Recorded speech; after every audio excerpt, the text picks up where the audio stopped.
बिहार में एहि सब्जी के रामरुच कहल जाइत अछि। अहाँ सब बताब कि अहाँ उम्हर की कहल जाइ छै और रामरुच कह के की कारण छै, तो हमरा कमेंट करके जरूर बताएं। सब्सक्राइब कीजिए बिहारी खाना चैनल को और घंटी के बटन को दबाइए मेरे लेटेस्ट वीडियो सबसे पहले देखने के लिए। नमस्कार, मैं खुशबू ठाकुर बिहारी खाना चैनल में आप सभी का स्वागत करती हूँ।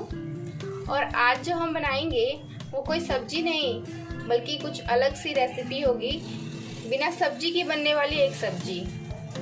इसमें सब्जी की जरूरत नहीं होगी, बट हम इस बेसन से वो सब्जी बना करके तैयार करेंगे। तो यहाँ पे मैंने 1.5 कप बेसन ले लिया है।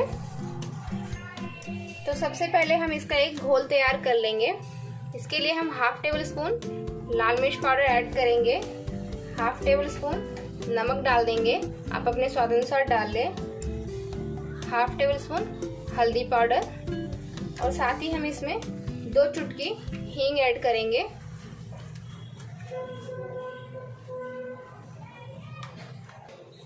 साथ ही हम इसमें 1 टेबल स्पून से थोड़ा सा कम अजवाइन ऐड कर लेंगे, इससे आपका पाचन सही रहेगा।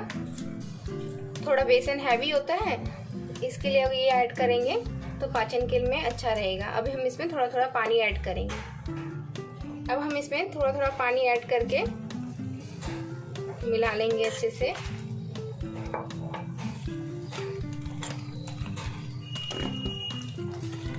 बस ये ध्यान रखना है कि इसमें गुठलियां ज्यादा ना रहे, हमें इतना मिलाना है अभी से।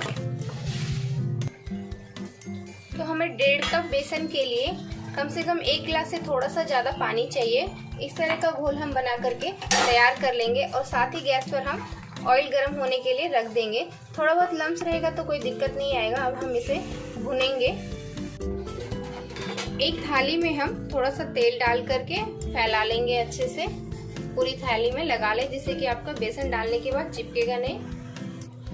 कढ़ाई में तेल गर्म हो चुका है, चारों तरफ फैला लेंगे इस तरह से ताकि इसमें आपका बेसन ना चिपके। अब हम इसमें ये घोल डाल करके थोड़ी देर भुनेंगे। लगातार चलाते रहना है हमें। इस तरह से लगातार चलाते हुए हम इसे भुनेंगे। ये हमें बस 2 मिनट तक भुनना है। इस तरह से देख लीजिए। ये अब हम इसे निकाल लेंगे एक बर्तन में। इस तरह से हमें एक शेप देना है, फिर इसे हम कट करेंगे अच्छे से। गर्मा गर्म ही इसे इस तरह से अच्छे से सेट कर ले। अब हम इसे कट करेंगे। अब हम इसमें कट डाल लेंगे।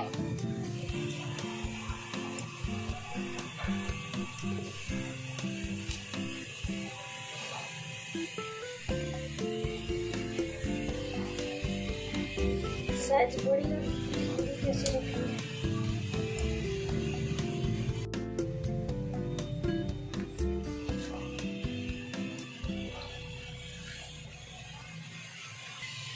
तो इस तरह से आप साइज अपने अकॉर्डिंग बड़ा या छोटा रख सकते हैं। अब हम इसे फ्राई करेंगे। इसकी सब्जी यकीन मानिए बहुत ही टेस्टी होता है। अपने घर पे एक बार जरूर ट्राई कीजिएगा और मुझे कमेंट करके बताइएगा कि आपको ये सब्जी कैसी लगी।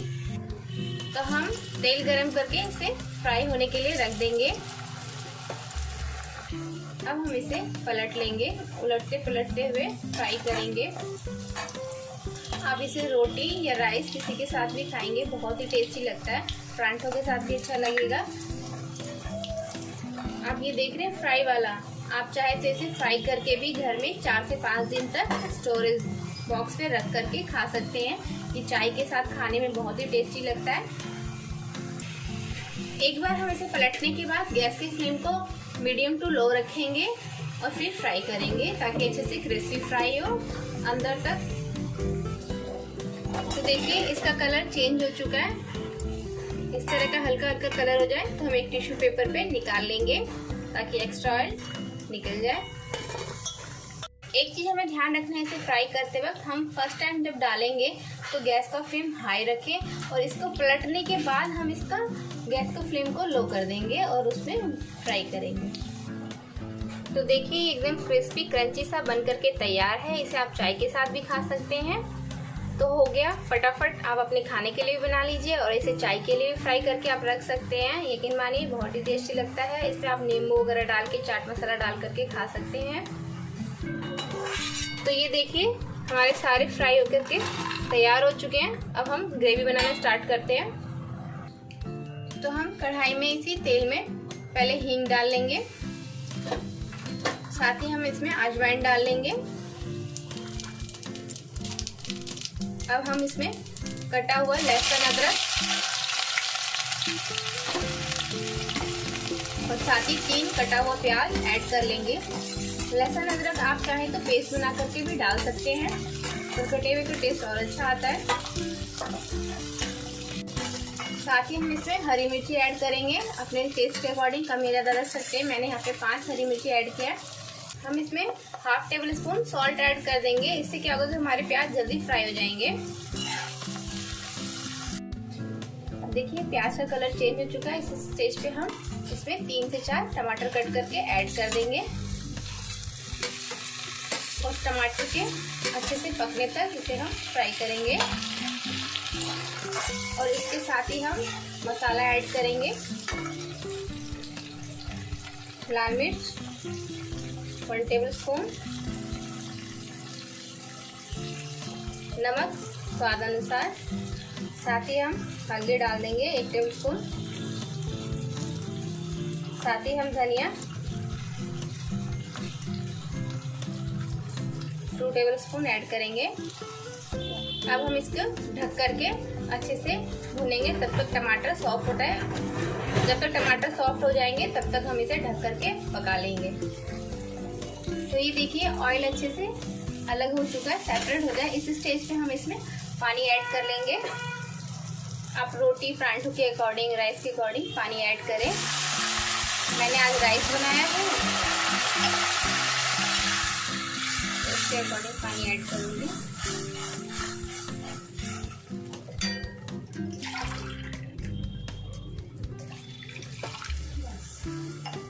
दो बड़े गिलास पानी मैंने ऐड कर लिया है। अब इसमें उबाल आने के बाद हम बेसन फ्राई वाला ऐड करेंगे। पानी में उबाल आ चुका है अच्छे से। अब हम इस स्टेज पे ये सारे ऐड कर लेंगे बेसन फ्राई। बिहार में एहि सब्जी के राम रुचि कहल जाइत अछि। अहाँ सब बताब कि अहाँ हमर की कहल जाइ छै और राम रुचि कह के की कारण छै, तो हमरा कमेंट करके जरूर बताएं। तो हमारा ये बनकर के सब्जी तैयार है। हमें इसे बहुत देर तक नहीं पकाना होता, डालने के 1-2-3 मिनट ही पकाना है। और इस स्टेज पे हम इसमें धनिया पत्ता ऐड कर देंगे। गरम मसाला ऑप्शनल है, आप चाहे तो डालें, बिना डाले भी बना सकते हैं। और हम इसे अब सर्व करेंगे। आज मेरी लंच की रेसिपी बनकर के तैयार है। मैंने इसके साथ बनाया है राइस, पापड़ फ्राई किया है, सलाद है। आप जो चाहे अपने अकॉर्डिंग बना करके तैयार कर सकते हैं। अगर आपको मेरी वीडियो अच्छी लगे तो मेरी वीडियो को लाइक कीजिएगा, अपने फ्रेंड्स और फैमिली में शेयर कीजिएगा। और हाँ, अभी तक अगर आपने मेरे चैनल को सब्सक्राइब ना किया हो तो प्लीज़ बिहारी खाना चैनल को सब्सक्राइब कीजिए। Thank you for watching. Subscribe कीजिए बिहारी खाना चैनल को और घंटी के बटन को दबाइए मेरे लेटेस्ट वीडियो सबसे पहले देखने के लिए।